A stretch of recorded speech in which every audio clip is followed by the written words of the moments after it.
വിൽപ്പനയ്ക്കായി സൂക്ഷിച്ച 29 ലിറ്റർ അനധികൃത ഇന്ത്യൻ നിർമ്മിത വിദേശ മദ്യവുമായി ഒരാൾ പിടിയിൽ. പ്രതി റിമാൻഡിൽ. തൃശൂർ റൂറൽ ജില്ലാ പോലീസ് മേധാവിയുടെ നേതൃത്വത്തിലുള്ള അന്വേഷണ സംഘമാണ് പ്രതിയെ പിടികൂടിയത്.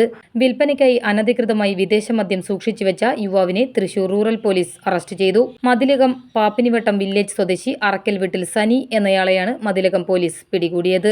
31/5/2026 വൈകിട്ട് 3:30 മതിലകം പാലത്തിനടുത്ത് പോലീസ് നടത്തിയ പരിശോധനയിലാണ് ഇയാൾ വലയിലായത്. വൻ ലാഭം ലക്ഷ്യമിട്ട് വിൽപ്പനയ്ക്കായി സൂക്ഷിച്ചിരുന്ന 29 ലിറ്റർ വിദേശ മദ്യം ഇയാളിൽ നിന്നും പോലീസ് പിടിച്ചെടുത്തു. 500 മില്ലി ലിറ്ററിന്റെ 52 കുപ്പികളും 1 ലിറ്ററിന്റെ 3 കുപ്പികളുമാണ് പ്രതിയുടെ പക്കലുണ്ടായിരുന്നത്.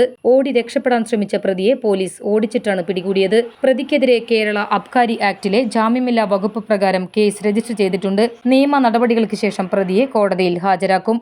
Mathilakam police station SHO Ajay S Menon, GSI Prajeesh, GSCPOമാരായ സനീഷ്, ഷനിൽ, CPOമാരായ സബീഷ്, ബിനിൽ, മിഥുൻ, സൻസിൽ എന്നിവരടങ്ങിയ അന്വേഷണ സംഘമാണ് പ്രതിയെ പിടികൂടിയത്.